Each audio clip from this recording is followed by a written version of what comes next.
2h30 de réunion sur l'Ukraine à l'Elysée. Emmanuel Macron avait convié les chefs de parti. Avant le débat et le vote prévu mardi à l'Assemblée, les oppositions de gauche comme de droite, plus remontées que jamais contre les propos du président, qui, vous le savez, n'exclut pas d'envoyer des militaires sur le terrain.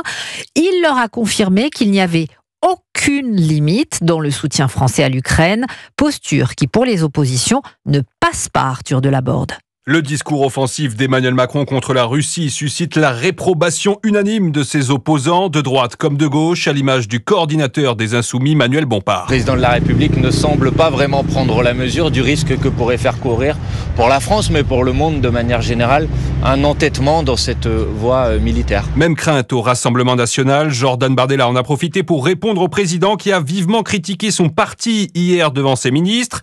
Ils étaient déjà la guerre, ils sont désormais la défaite face à la Russie, a-t-il lancé. Des propos scandaleux pour le patron du RN. Et je lui ai indiqué que la campagne électorale dans laquelle nous sommes aujourd'hui engagés n'autorisait pas tout et que précisément de qualifier un mouvement politique qui représente 42% du corps électoral lors de la dernière élection présidentielle et de le comparer à une armée d'occupation étrangère qui défie les intérêts français était parfaitement irresponsable. Le débat sur l'accord de sécurité signé avec l'Ukraine s'annonce donc houleux mardi à l'Assemblée et mercredi au Sénat. Les votes n'auront toutefois pas de valeur contraignante pour l'exécutif. Arthur Delaborde à l'Elysée pour Europe 1.